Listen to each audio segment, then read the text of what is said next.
Marcos capítulo 1, do 9 a 11, diz assim: Naqueles dias veio Jesus de Nazaré, da Galiléia, e por João foi batizado no Rio Jordão.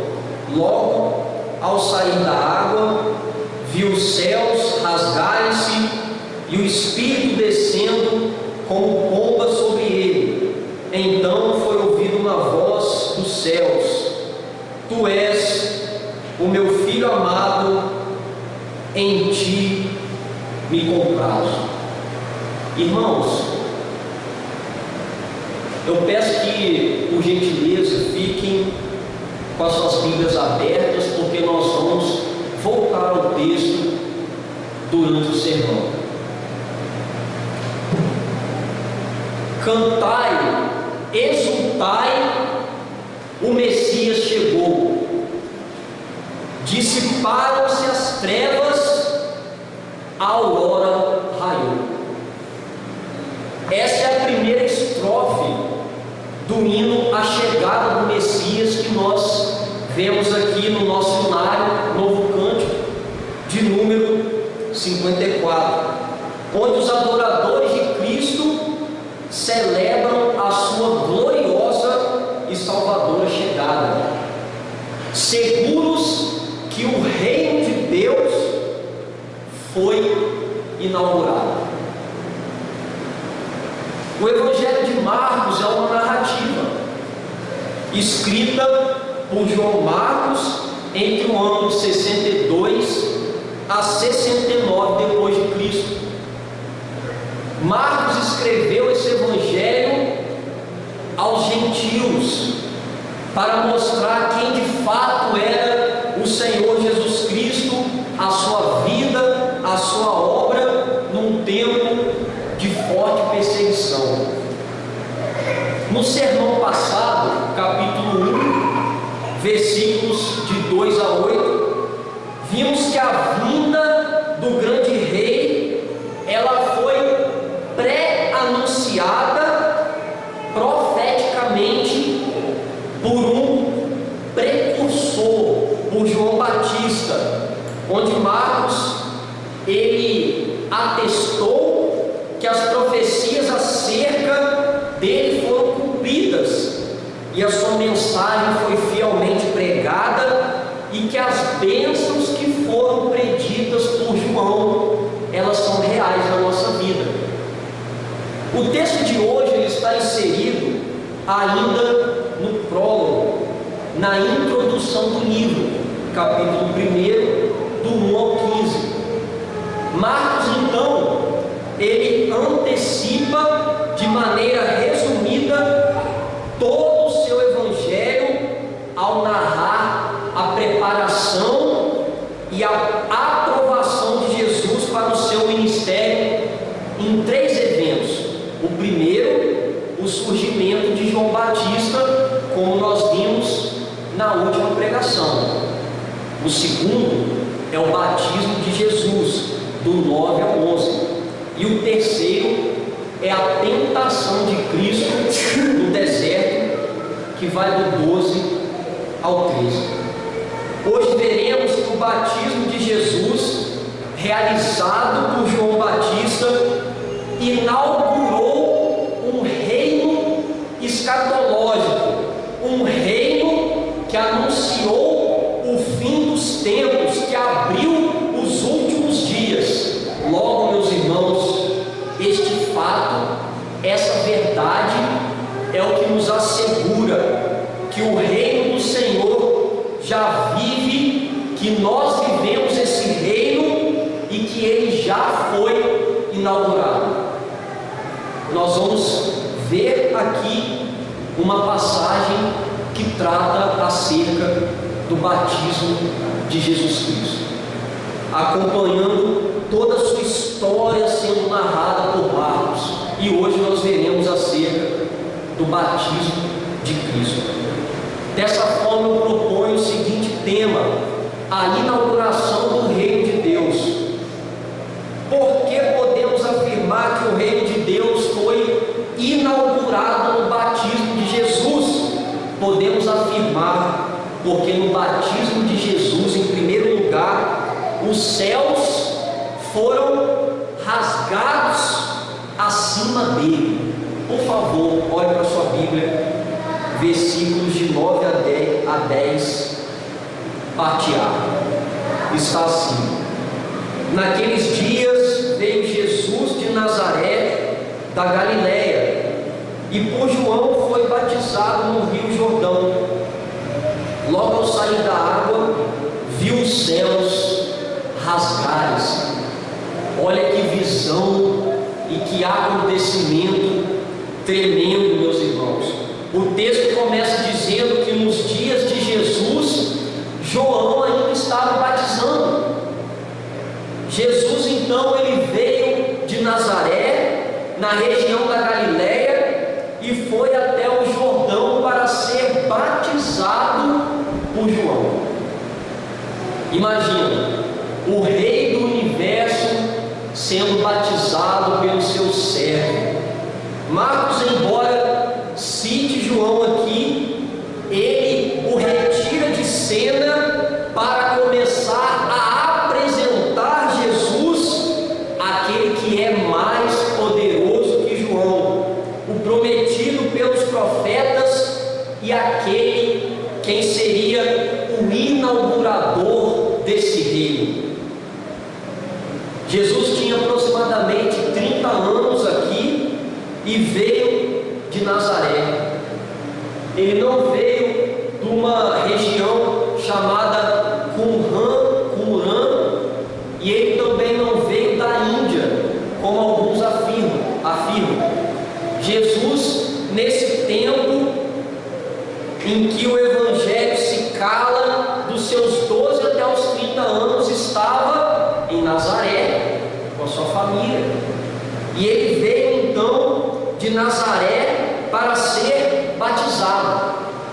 Mas, irmãos, se o batismo de João era de arrependimento de pecados e Jesus não tinha pecado, para que Jesus deveria ser batizado? Mateus 3,15 explica: nos convém cumprir toda a justiça, é o que o texto diz. João dizia que ele é quem deveria batizar Jesus. Vocês lembram dessa passagem? Porém, Cristo disse: não, convém que a justiça seja feita, e Cristo se submeteu ao batismo por 3 razões. A primeira razão, para que o batismo e a autoridade de João fossem confirmadas do precursor. Em segundo lugar, Cristo quis demonstrar publicamente que o seu ministério havia começado. E em terceiro e mais importante motivo, Cristo ali começou a se identificar com a necessidade humana daqueles que iria salvar. Naquele momento, Jesus começou a assumir o lugar do pecador, que começou do Rio Jordão e culminou na cruz do Calvário. Ele queria mostrá-lo. E logo no versículo 10, logo ao sair da água, viu os céus rasgarem-se. Uma imagem absolutamente tremenda. Os céus se abrindo. E o verbo aqui, sair, enquanto ele estava saindo, nos indica que enquanto Jesus saía da água, ele viu os céus se rasgando. E o verbo rasgarem-se nos informa que naquele momento os céus estavam sendo rasgados. Perdão, porque no original, no texto grego, o verbo está na voz passiva. Então nós vemos que foi o próprio Pai, o próprio Deus, que rasgou céu naquele momento. Irmãos, a abertura do céu sobre Jesus inaugurou o reino, porque abriu as portas para o Espírito e para o retorno da voz de Deus.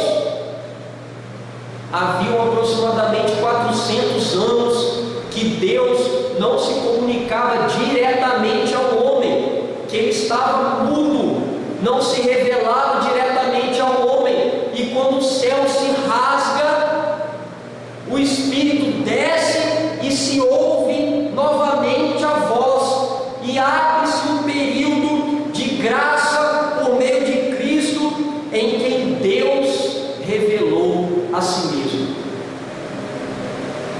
O termo rasgar, escolhido por Marcos, não foi à toa. Rasgar cumpriu o que Isaías desejou em Isaías 64:1. Ó, se fendesses os céus e descesses. Foi usado por Moisés na divisão do Mar Vermelho, em Êxodo 14:21.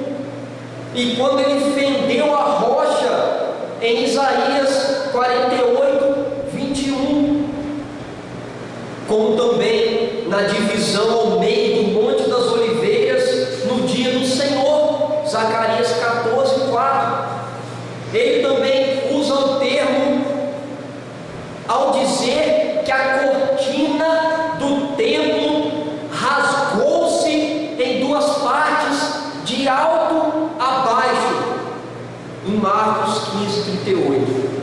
Após a morte de Cristo na cruz, indicando que o rasgar do véu do templo,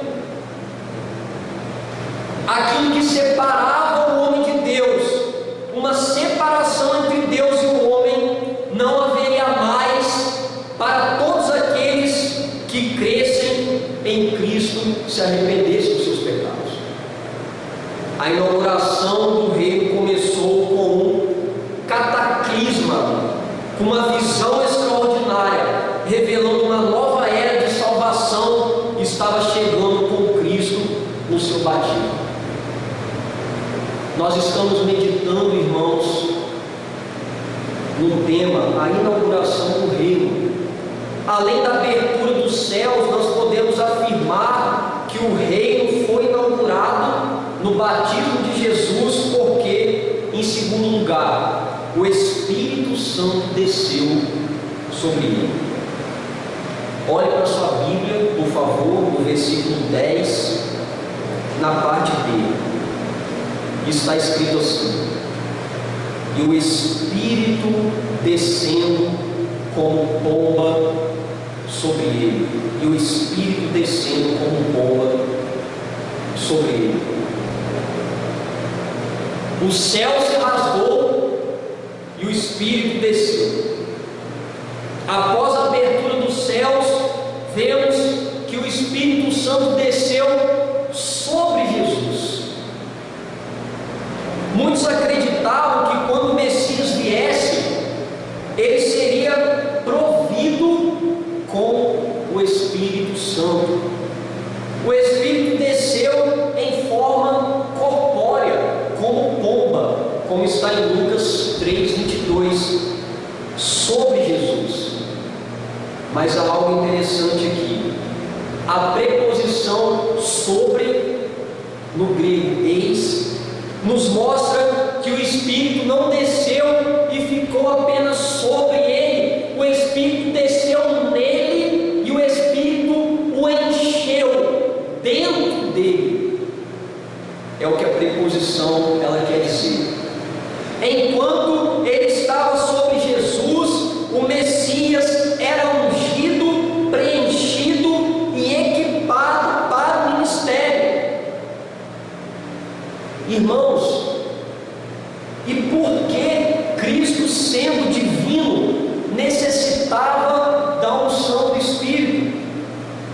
Porque na sua encarnação, Cristo, ele adotou a natureza humana, que possui a necessidade e é capaz de ser fortalecida como foi. O Espírito encheu completamente o nosso Cristo, que também é humano. Uma unção que ele alegou ter na sinagoga de Nazaré, lá em Lucas 14:18. Olha a riqueza desse texto. A imagem da pomba, pastor, porque Deus se utilizou de uma pomba, é algo mais tremendo ainda. Nos remete a Gênesis 1:2, quando o Espírito de Deus pairava sobre as águas.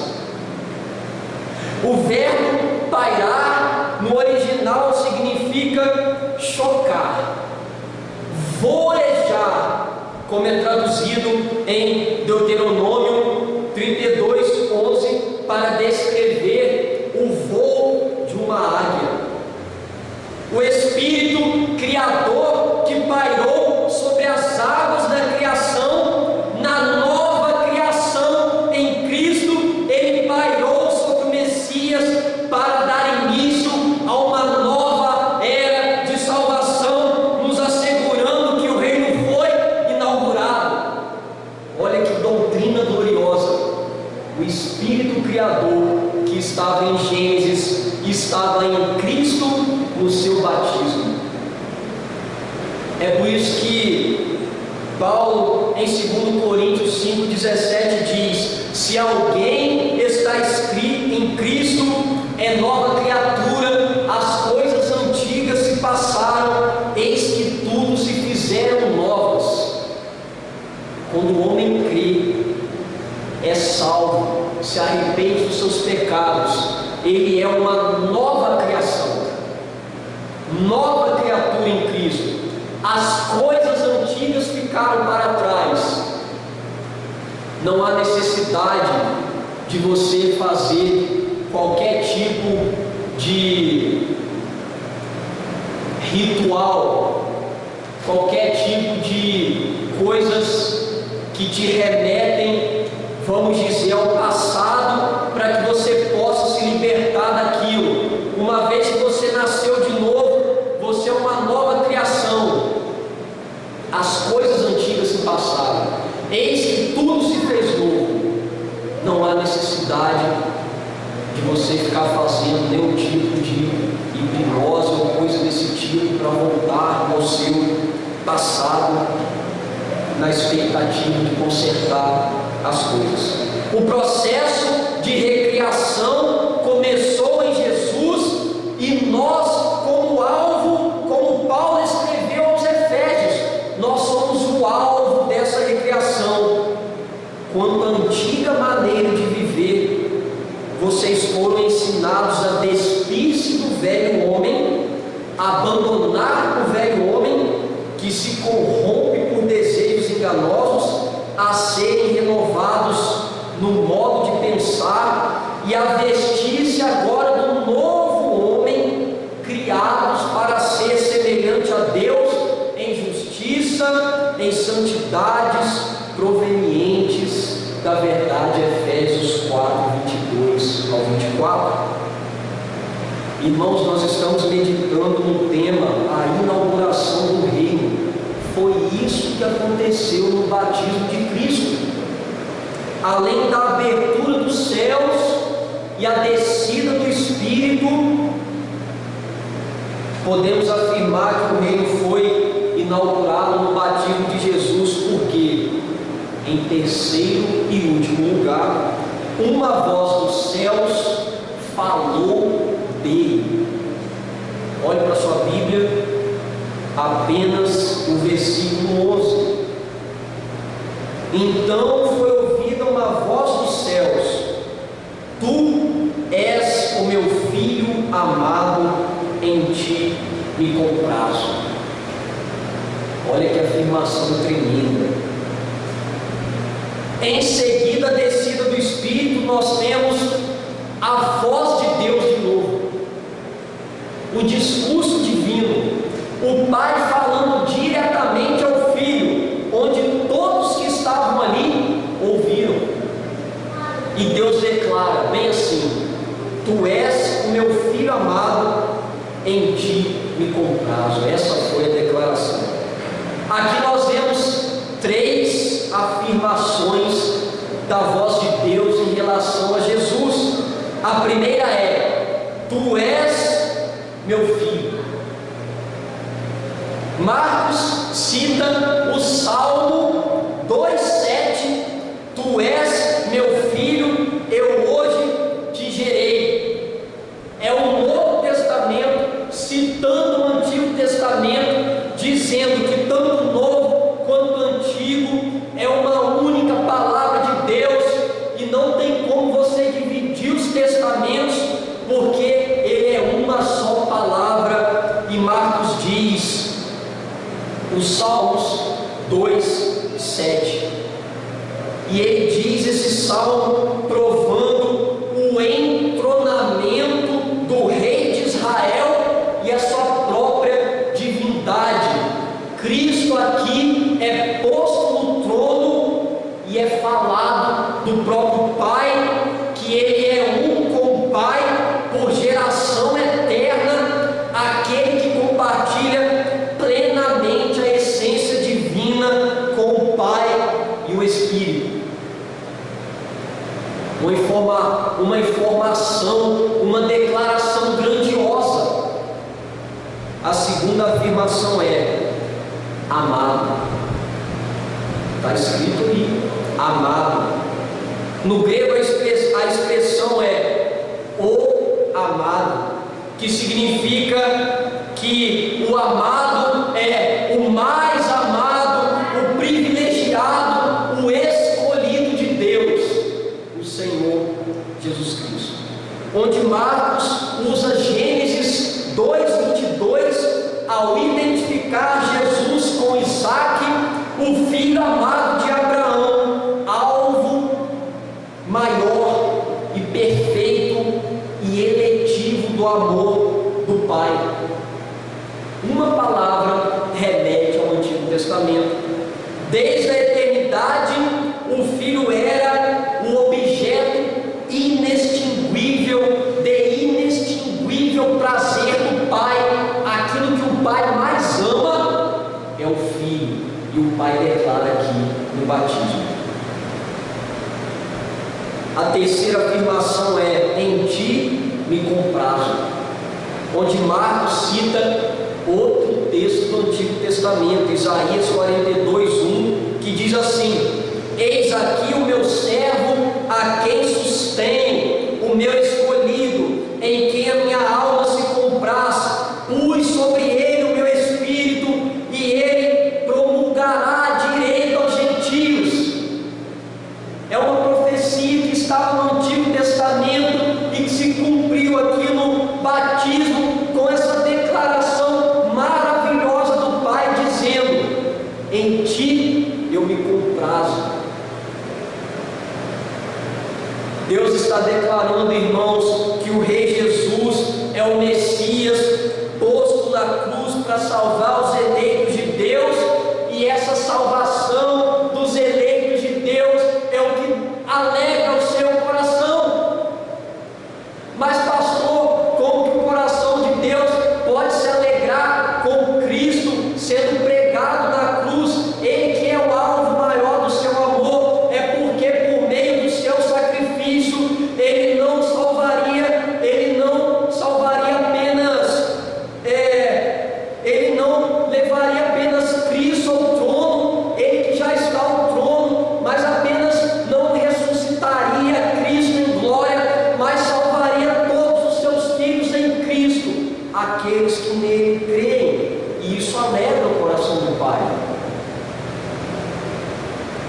Irmãos, a voz do céu no batismo confirmou que Jesus era o Rei divino, o mais amado, que morreria no lugar de muitos para a satisfação do Pai, inaugurando um grande reino de salvação aguardado, que nas palavras do doutor Stefano Alves está escrito assim, nas palavras dele: o reino é a manifestação da soberana vontade, da vontade soberana de Deus, e a chegada do seu domínio, da sua autoridade manifestada e personificada na pessoa e no ministério de Cristo. É a chegada do domínio, da vontade soberana de Deus que se manifestou em Cristo. E Jesus sendo batizado, o Espírito descendo, e a voz que veio do céu, se trata da mais bela manifestação de toda a Trindade no Novo Testamento. Augustinho dizia: você quer ver a Trindade? Vá até o Jordão.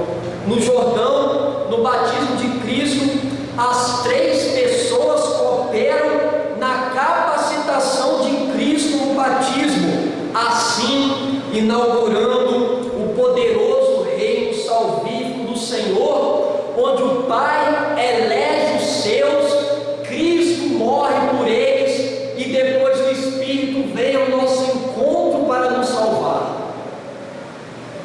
Que doutrina gloriosa!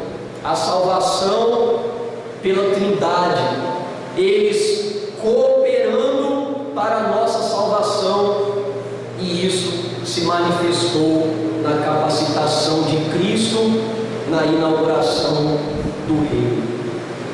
Diante dos sinais apresentados, irmãos, a palavra do Senhor nos ensina, em primeiro lugar, creia que o reino prometido e salvífico de Deus já foi inaugurado pelo Rei Jesus, o Messias Salvador, no episódio do seu batismo, e que ele já cumpriu o enredo da história da salvação por antecipação. Não devemos ficar aguardando a vinda do reino, porque esse reino já foi inaugurado. Nós já vivemos no reino de Deus. E você deve crer nessa verdade para que seja salvo da ira vindoura. E se você já for um crente, irmãos, você deve viver de modo digno no reino, no trabalho, na escola, em casa, desfrutando de todas as bênçãos espirituais, até que o rei retorne e o reino seja então consumado. Haja dessa maneira, não com dúvida no coração. Creia que esse reino veio, que a salvação por Cristo veio. Haja com fé que o Senhor Jesus salva e te salvou por graça para viver esse reino. E se você crê, descanse o seu coração nessa verdade com alegria e gratidão. Continue ouvindo a palavra. Continue ouvindo a palavra. Se você não tem essa certeza no seu coração, se você não crê nesse Messias e nesse Rei, continue ouvindo essa palavra. A fé, ela vem pelo ouvir a palavra de Deus. O hino apresentado no início do sermão pode e deve ser entoado por nós com toda segurança e alegria, uma vez que o Senhor, pela sua palavra, nos assegurou nessa noite que o reino salvífico de Deus já foi inaugurado. Que Deus nos abençoe. Amém.